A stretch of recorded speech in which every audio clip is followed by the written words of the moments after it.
Karimnagar, Adilabad, Medak, Nizamabad BJP పట్టభద్రుల MLC అభ్యర్థి doctor Chinnamail Anji Reddy మరియు మల్కా కొమురయ్యకి మద్దతుగా సంగారెడ్డి జిల్లా కేంద్రంలో కంది మండలంలోని ఎల్ఎన్ కన్వెన్షన్ హాల్లో ఓటర్ల సమావేశం నిర్వహించారు. ఈ సమావేశానికి ముఖ్య అతిథిగా కేంద్ర బొగ్గు గనుల శాఖ మంత్రి తెలంగాణ రాష్ట్ర అధ్యక్షులు గంగపురం కిషన్ రెడ్డి, మెదక్ పార్లమెంట్ సభ్యులు రఘునందన్ రావు, జహీరాబాద్ మాజీ పార్లమెంట్ సభ్యులు బిబి పాటిల్ హాజరయ్యారు. ఈ కార్యక్రమంలో సంగారెడ్డి జిల్లా అధ్యక్షులు గోదావరి అంజిరెడ్డితోపాటు రాష్ట్ర, జిల్లా నాయకులు, మండల నాయకులు, వివిధ మోర్చాల నాయకులు, కార్యకర్తలు, గ్రాడ్యుయేట్ మేధావులు, ఉపాధ్యాయ తదితరులు పాల్గొన్నారు. ఈ సమావేశంలో కేంద్ర మంత్రి కిషన్ రెడ్డి మాట్లాడుతూ తెలంగాణ మొత్తం కల్వకుంట్ల కుటుంబం చుట్టూ తిరిగేలా 10 ఏళ్లు పరిపాలన చేశారు. మార్పు రావాలని కాంగ్రెస్ పార్టీకి ఓటేస్తే ఇచ్చిన 420 హామీలు అమలు చేయకుండా పూర్తిగా వైఫల్యం అయింది. 10 ఏళ్లలో బీఆర్ఎస్ పై వ్యతిరేకత వస్తే కాంగ్రెస్ పార్టీపై 10 నెలల్లోనే వ్యతిరేకత పెరిగింది. మిగులు బడ్జెట్తో ఉన్న రాష్ట్రాన్ని అప్పుల కుప్పగా మార్చారు. కాంగ్రెస్ పార్టీ అధికార దుర్వినియోగానికి పాల్పడుతుంది. రాష్ట్రంలో మార్పు రాలేదు. మారింది సీఎం పార్టీ జెండా మాత్రమే. పరిపాలన మాత్రం అలానే ఉంది అని అన్నారు. బీజేపీ మాత్రమే 3 ఎమ్మెల్సీ స్థానాల్లో పోటీ చేస్తుంది. బీజేపీ అభ్యర్థులు గెలిస్తే ప్రశ్నించే గొంతుకగా శాసనమండలిలో ఉంటారు. బీఆర్ఎస్ పార్టీ శాసనమండలిని నిర్వీర్యం చేసింది. అసలు శాసనమండలి ఉందా లేదా అన్న అనుమానం కలిగేటట్టు బీఆర్ఎస్ వ్యవహరించింది. హైదరాబాద్లో నిరుద్యోగుల వద్దకు వచ్చి రాహుల్ గాంధీ, రేవంత్ రెడ్డి జాబ్ క్యాలెండర్ ప్రకటిస్తామని హామీ ఇచ్చారు. కేంద్రం పీఆర్సీ ప్రకటించినా రాష్ట్రంలో మాత్రం ఇప్పటి వరకు ప్రకటించలేదు. రాబోయే రోజైల్లో కొత్త ఇంటర్నేషనల్ స్కూల్ మాట దేవుడేరుగు ఉన్న స్కూళ్లకు రంగులు వేయాలని పరిస్థితి తెలంగాణలో వస్తుంది. రాష్ట్ర ఆర్థిక పరిస్థితిని కాంగ్రెస్, బీఆర్ఎస్ దెబ్బతీశాయి అని అన్నారు. ఎవరైతే పారామిలిటరీకి సంబంధించినటువంటి సైనికులు అమరవీరులయ్యారో వాళ్ళందరికీ కూడా నేను హృదయపూర్వకమైనటువంటి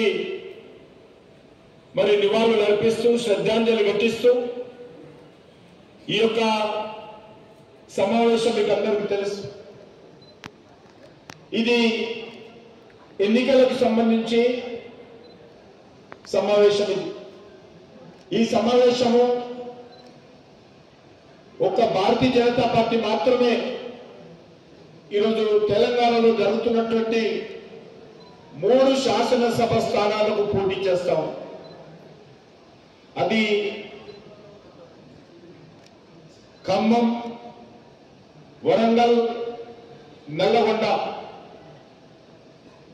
ఈ 3 ఉమ్మడి జిల్లాలకు సంబంధించి, అంటే అటు భద్రాచలం నుంచి ఇటు దేవరకొండ వరకు ఆ యొక్క నియోజకవర్గంలో కూడా భారతీయ జనతా పార్టీ అభ్యర్థిగా అనేక సంవత్సరాలు ఉపాధ్యాయుల సమస్యల మీద నిరంతరం పోరాటం చేసినటువంటి సర్వోత్తమ్ గారు అక్కడ పోటీ చేస్తా ఉన్నారు.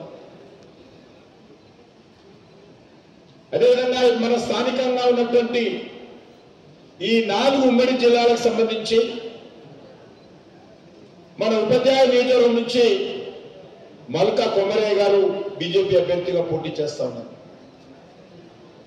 అదేవిధంగా ఈ 4 ఉమ్మడి జిల్లాల నుంచి మన స్థానిక అభ్యర్థి అంజిరెడ్డి గారు, ఈ 3 కూడా భారతీయ జనతా పార్టీ తరఫున పోటీ చేస్తా ఉన్నారు. మిగతా ఏ పార్టీ కూడా ఈరోజు సమర్థవంతంగా రంగంలో లేదు. ఎందుకంటే టిఆర్ఎస్ పార్టీ అధికారంలో ఉన్నటువంటి 10 సంవత్సరాలు కూడా శాసన మండలిని నిర్వీర్యం చేయడం జరిగింది. శాసన మండలి ఉందా లేదనే విధంగా మొత్తం కాంగ్రెస్ పార్టీకి సంబంధించినటువంటి వాళ్ళందరినీ కూడా ఆ రోజు టిఆర్ఎస్ లో చేర్చుకొని శాసన మండలిలో ఉపాధ్యాయుల గొంతు కానీ, శాసన మండలిలో నిరుద్యోగుల గొంతు కానీ, శాసన మండలిలో ప్రజల గొంతు కానీ మరి అక్కడ వినిపించకుండా దాన్ని నిర్వీర్యం చేయడం జరిగింది. అదేవిధంగా ఉపాధ్యాయ నియోజకవర్గం నుంచి గెలిచినటువంటి వాళ్ళు, పట్టభద్రుల నియోజకవర్గం నుంచి గెలిచినటువంటి వాళ్ళు, అది ఉద్యోగస్తుల సమస్యలు కావచ్చు, నిరుద్యోగుల సమస్యలు కావచ్చు, ఉపాధ్యాయుల సమస్యలు కావచ్చు, ఎప్పటికప్పుడు కూడా వాళ్ళకు అండగా నిలబడాలని ఆ రోజు మన రాజ్యాంగంలో ఈ యొక్క శాసన మండలిలో ఎవరికీ లేని విధంగా ఇటు ఉపాధ్యాయులకు పట్టభద్రులకు ప్రత్యేకమైనటువంటి హక్కులు ఇచ్చి వాళ్ళ కోసము ఈ యొక్క శాసన మండలిలో ప్రత్యేకంగా ఎమ్మెల్సీలు ఉండే విధంగా, వాళ్ళ ప్రతినిధులుగా ఉండే విధంగా రోజు రాజ్యాంగ రూపకల్పన చేశారు. కానీ గత కొన్ని రోజులుగా శాసన మండలి ఏ రకంగా నిర్వీర్యమైందో మనం చూస్తా ఉన్నాం. నాకు తెలిసిన గతంలో శాసన మండలిలో పట్టభద్రుల నియోజకవర్గం అంటే భారతీయ జనతా పార్టీ, భారతీయ జనతా పార్టీ అంటే గ్రాడ్యుయేట్స్ కాన్స్టిట్యూన్సీ గెలిచినటువంటి ఎమ్మెల్సీ. అది హైదరాబాద్ నుంచి వి రామారావు గారు కానీ, ఇక్కడ నుంచి డాక్టర్ రాజేశ్వరరావు గారు కానీ, లేక రాయలసీమ నుంచి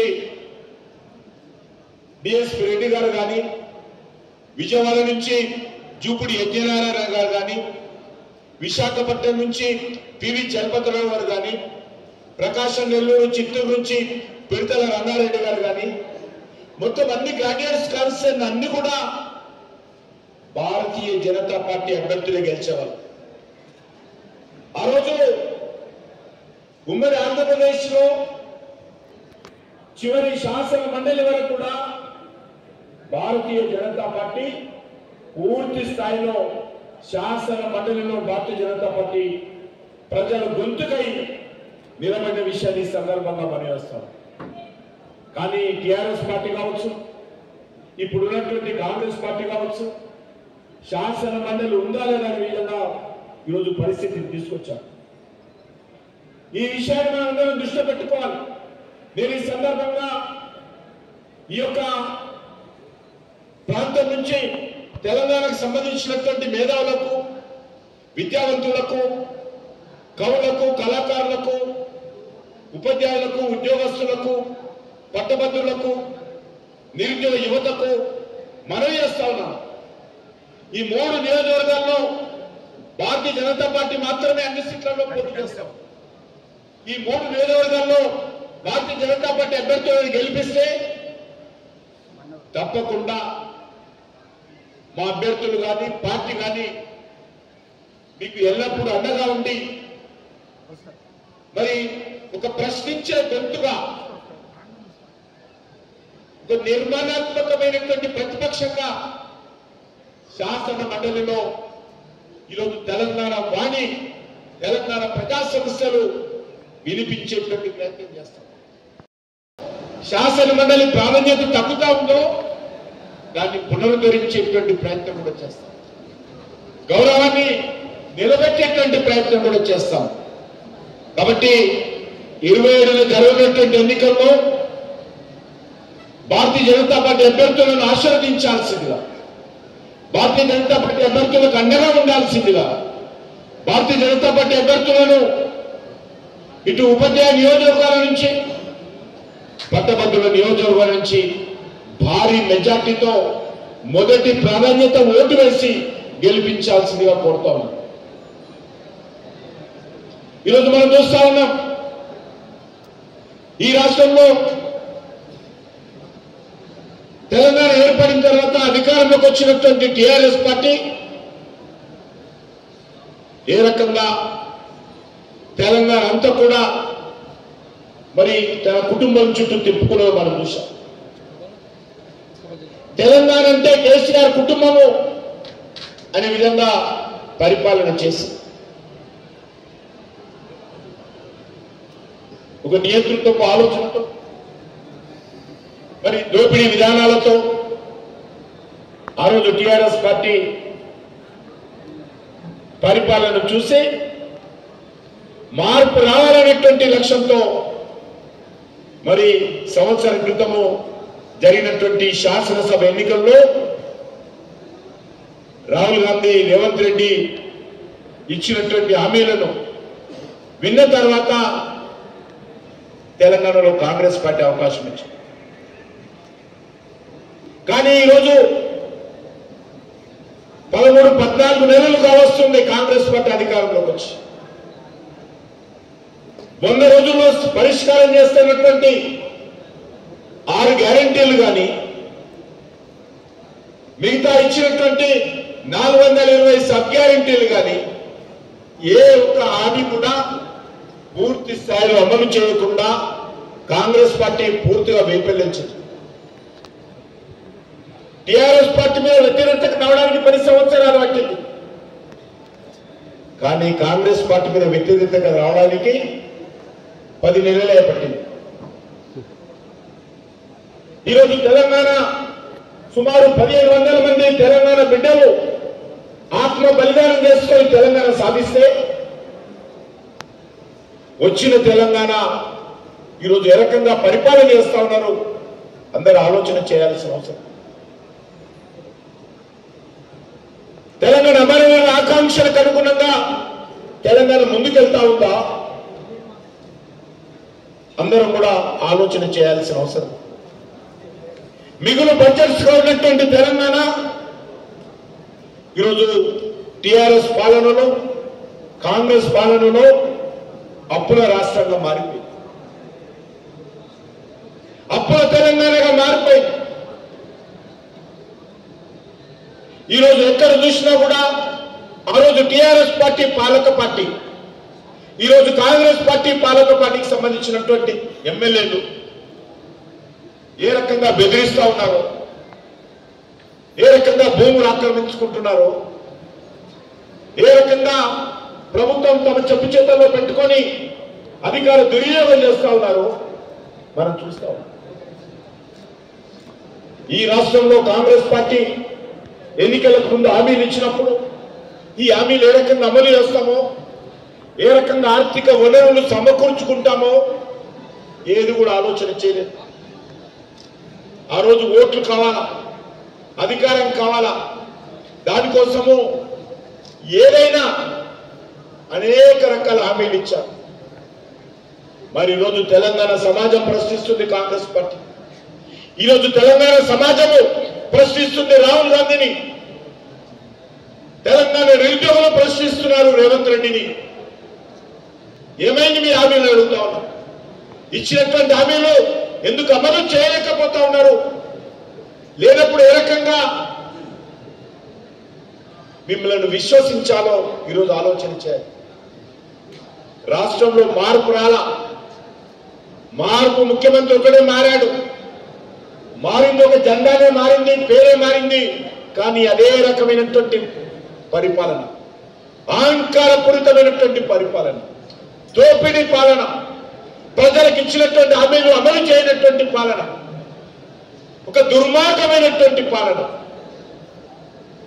ఎన్నికలకు ముందు జాబ్ క్యాలెండర్ అని చెప్పి ఏ నెలలో ఏ డేట్ లోపల ఎన్ని ఉద్యోగాలు భర్తీ చేస్తామని చెప్పి మరి 2024 డిసెంబర్ లోపల, అంటే సంవత్సరం లోపల 2 లక్షల ఉద్యోగాలు భర్తీ చేస్తామని చెప్పి ఎన్నికలకు ముందే కాంగ్రెస్ పార్టీ రాహుల్ గాంధీ ఫోటోతో, రేవంత్ రెడ్డి ఫోటోతో, సోనియా గాంధీ ఫోటోతో మరి ఫ్రంట్ పేజ్ ప్రకటనలు ఇచ్చారు.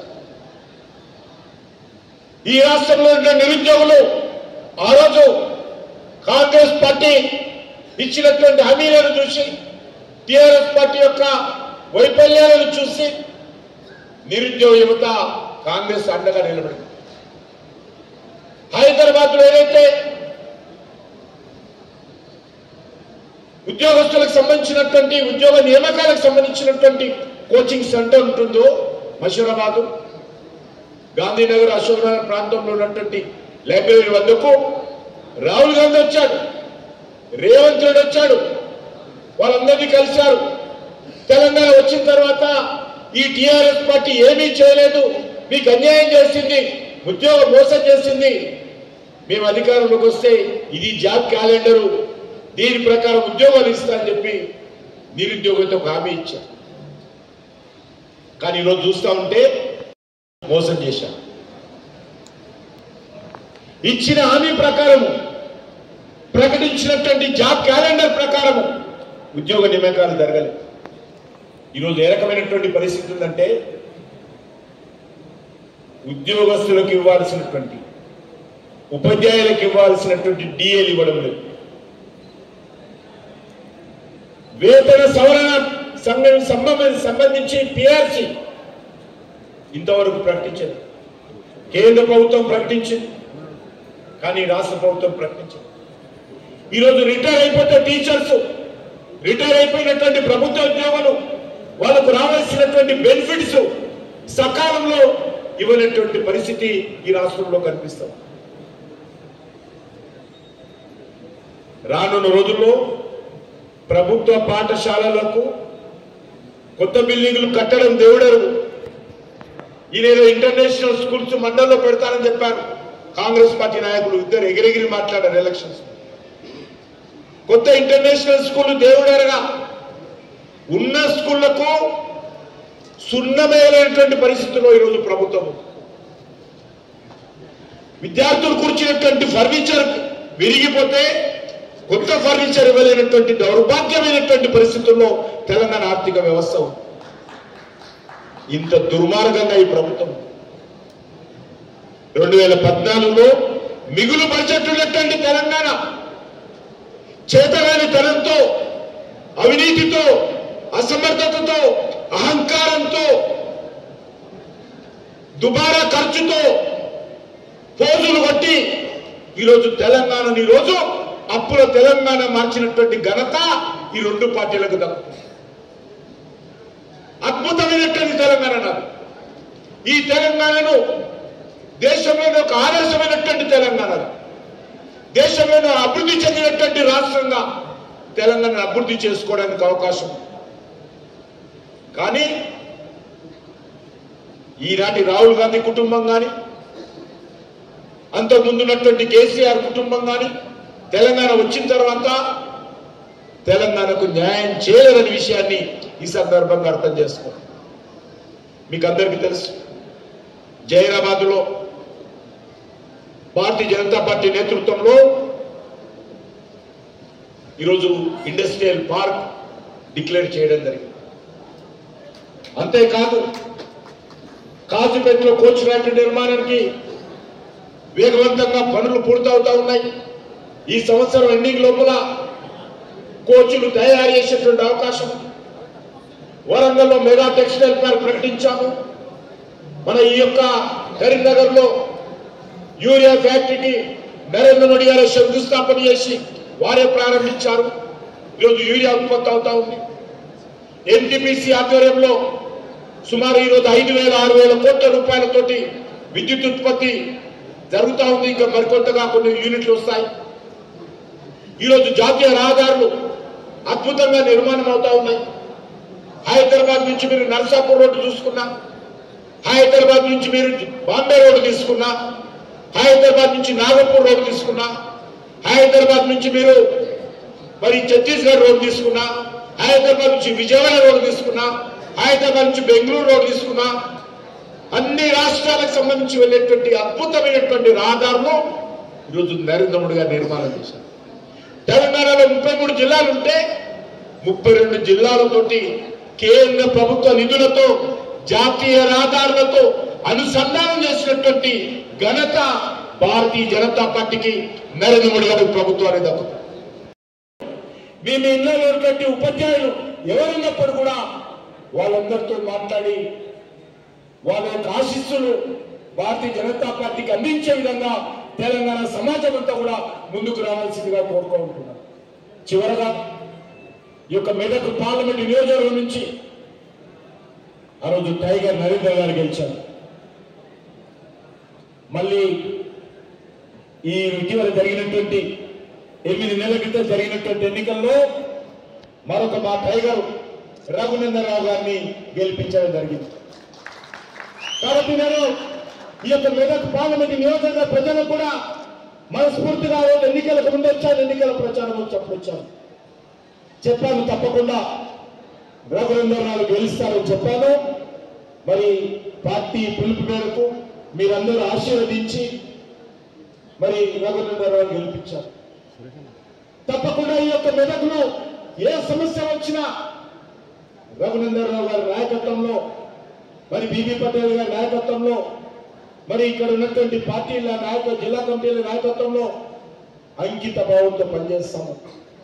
దానికి తోడుగా ఈ యొక్క ఎమ్మెల్సీగా అంజిరెడ్డి గారిని, అదేవిధంగా మల్కా కొమరయ్య గారిని కూడా ఆశీర్వదించి గెలిపించాల్సిందిగా రఘునందనరావుకి అండగా వీళ్ళిద్దరూ కూడా గెలిపిస్తే మరింతగా ఈ యొక్క ప్రాంతానికి సేవ చేస్తామని చెప్పి మీ అందరినీ కోరుకుంటూ సెలవు తీసుకుంటున్నాను.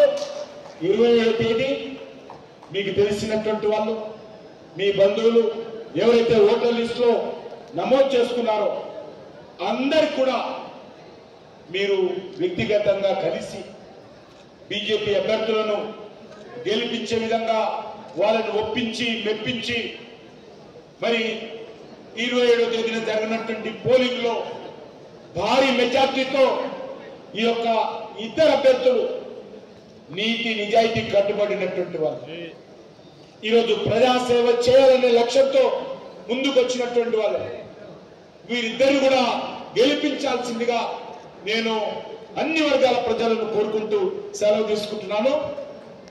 ఈ ఎన్నికలలో మనం గెలుపొందడం ద్వారా మిగతా రెండు పార్టీల కంటే భిన్నంగా భారతీయ జనతా పార్టీ నాయకులు కార్యకర్తలు పనిచేస్తారనేటువంటి ఒక మంచి మెసేజ్ ఇవ్వడానికి ఇది ఉపయోగపడుతుందని చెప్పి నేను మీకు అందరికీ కూడా సవినయంగా అప్పీల్ చేస్తా ఉన్నాను.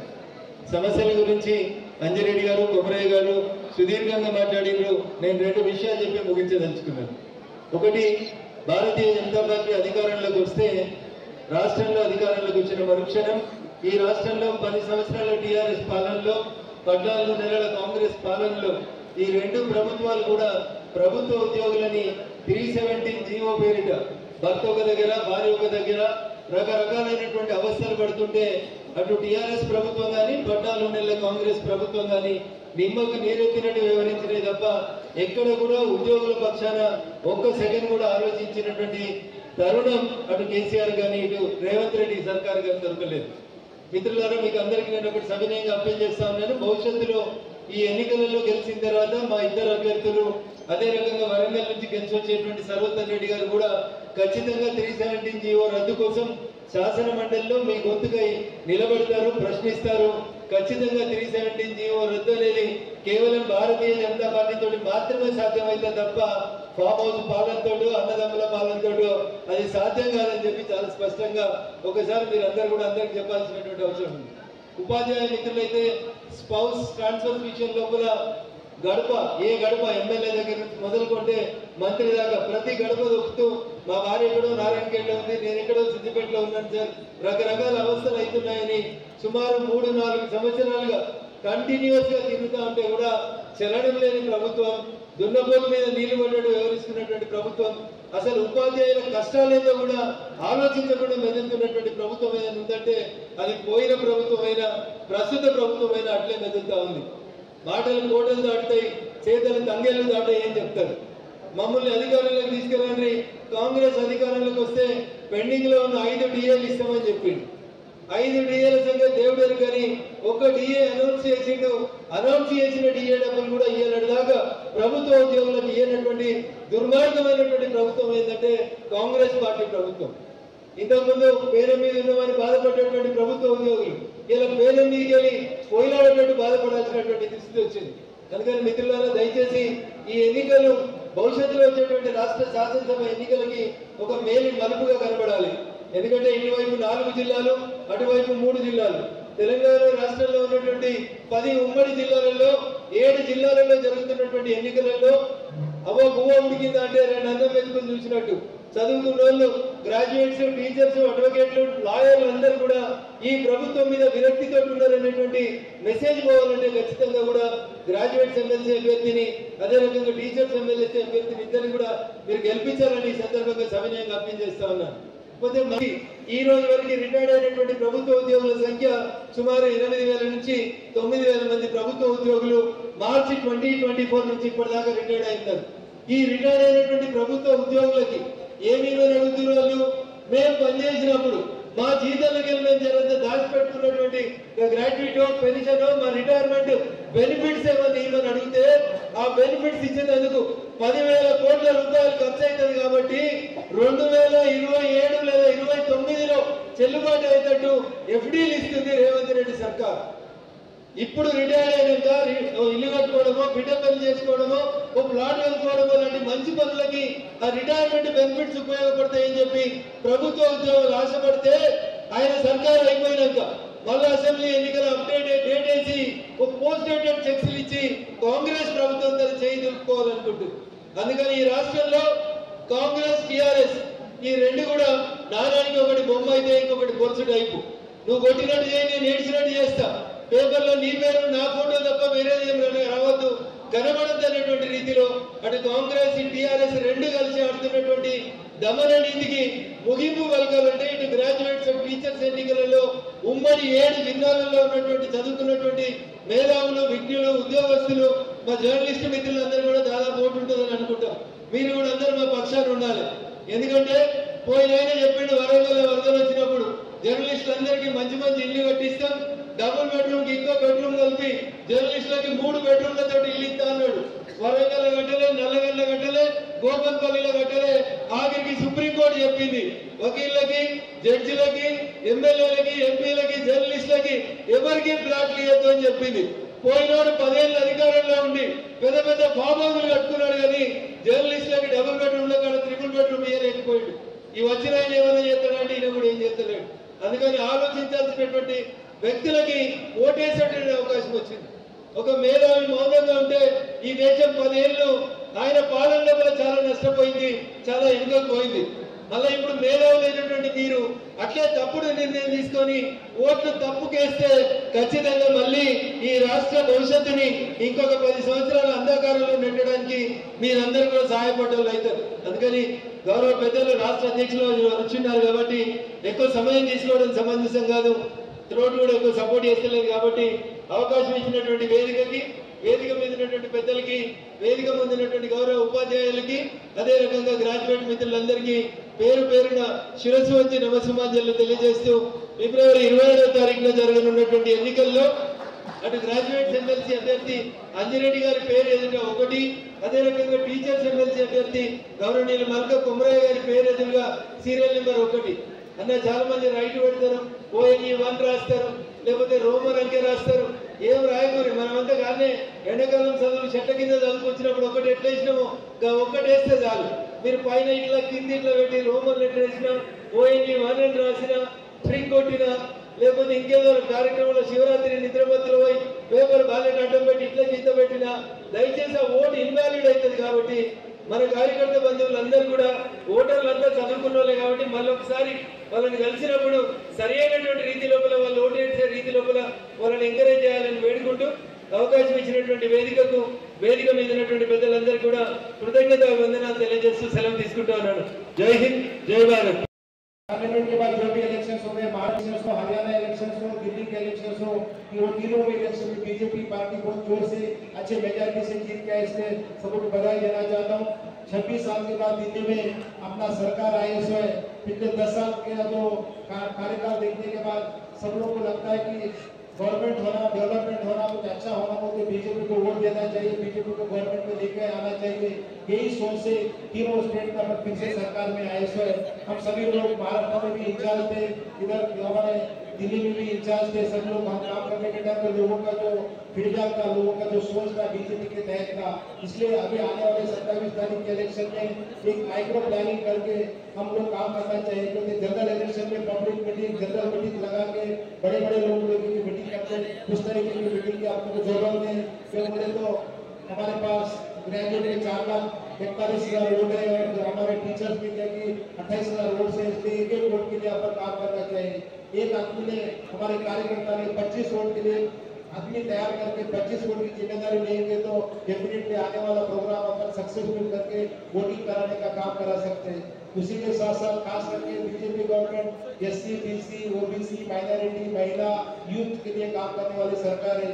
इसलिए हमेशा ही हमारे यूथ हमारे साथ में, हमारे ग्रेजुएट्स हमारे साथ में, हमारे टीचर्स हमारे साथ में, कि हाई प्रोफाइल इलेक्शन जैसा इलेक्शन रहने की वजह से लिटरेसी वोट ज्यादा रहते हैं। लिटरेसी वोट हमेशा बीजेपी के साथ रहते हैं। मेरे को पूरा भरोसा है कि आने वाले तीनों इलेक्शन में हम जरूर जीतेंगे और डेफिनेटली ये इलेक्शन जीतने के बाद आने वाले लोकल बॉडी इलेक्शन हो लो, एमएलए इलेक्शन हो लो, उसके लिए अच्छा शुरुआत हो जाएगी। దీనికి గ్రాడ్యుయేట్స్ అయిన ఓటర్స్ వచ్చినందుకు ప్రతి ఒక్కరికి పేరు పేరున ధన్యవాదాలు తెలియజేస్తా ఉన్నాను. మనకు జరిగే ఉమ్మడి 4 జిల్లాల్లో 13 జిల్లాలు ఎక్కడ పోయినా కానీ 13 జిల్లాలు 271 మండలాలు 499 బూతులు ఉన్నాయి. ఏ బూత్కు పోయినా కానీ చాలా ఆధారంగా మోదీ గారు మొన్న ఏదైతే చేస్తారో ఇన్కమ్ ట్యాక్స్ రిలీఫ్ గత 60 సంవత్సరాల నుండి చేయని ఇన్కమ్ ట్యాక్స్ రిలీఫ్ ప్రతి ఒక్కరికి 12,75,000 రిలీఫ్ ఇవ్వడంతో అలా ఎవరైతే ఎంప్లాయీస్ ఉన్నారో వాళ్ళకి బెనిఫిట్ జరిగింది. అదేవిధంగా రిటైర్డ్ ఎంప్లాయీస్ ఎవరైతే ఉన్నారో, పెన్షనర్స్ ఉన్నారో వాళ్ళకి బెనిఫిట్ జరిగింది. అదేవిధంగా చిన్న వ్యాపారస్తులు ఎవరైతే ఉన్నారో వాళ్ళందరికీ బెనిఫిట్ జరిగింది.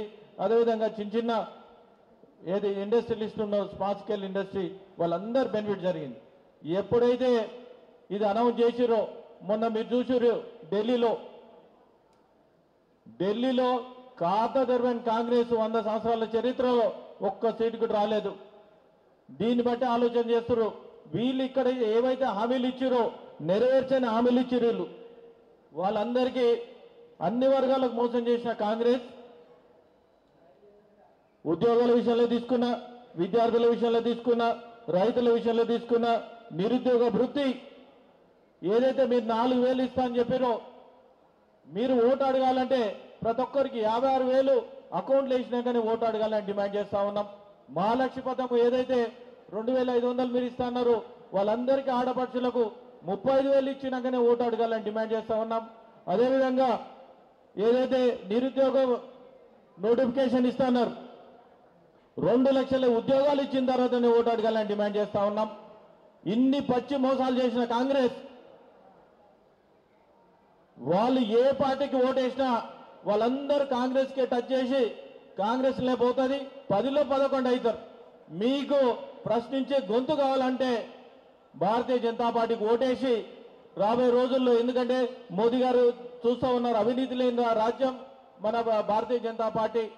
అందుకోసానికే మీరు ఎక్కడున్నా కానీ మేధావులు ఎవరైనా సరే అందరికి మోసం చేసిన కాంగ్రెస్కు బుద్ధి చెప్పాలంటే రాబోయే రోజుల్లో 27వ తారీఖు రోజు ఓటు ద్వారా బుద్ధి చెప్పాలని తెలియజేస్తా ఉన్నాను. ఇక్కడ కాంగ్రెస్ పార్టీ క్యాండిడేట్ నరేందర్ రెడ్డికి నేను ఒకటి చెప్తున్నా, మీకు విద్యా సంస్థలు ఉన్నాయి, ఎక్కడైతే కాలేజీలు ఉన్నాయో వాళ్ళ కాలేజీలందరికీ మీ గవర్నమెంట్ ఉంది, కాలేజీలందరికీ రుణమాఫీ ఏదైతే ఫీజు రియంబర్స్మెంట్ ఉందో 6,500 కోట్లు మీరు ఇప్పించిన తర్వాతనే ఓట్లు అడగడానికి పోవాలని మేము డిమాండ్ చేస్తా ఉన్నాం. ఇది మీరు చేసిన తర్వాతనే ఓట్లు అడగడానికి పోవాలని డిమాండ్ చేస్తా ఉన్నాం. అదేవిధంగా రాబోయే రోజుల్లో ఏదైతే ఉందో పార్టీ పటిష్టంగా ఉంది. ఎంత స్ట్రాంగ్ ఉందంటే 43 లక్షల మెంబర్షిప్ అయింది. ఎక్కడ పోయినా చాలా ఆధారంగా మోదీ గారిని చూసి ఓటేస్తామని తెలియజేస్తా ఉన్నారు. దీన్ని బట్టే మనము మొల్కా కమరాయ్ గారికైనా నాకైనా మొదటి ప్రాధాన్యత ఓటేసి గెలిపించాలని కోరుతూ అందరికీ ధన్యవాదాలు తెలియజేస్తున్నాను. భారత్ మాతాకి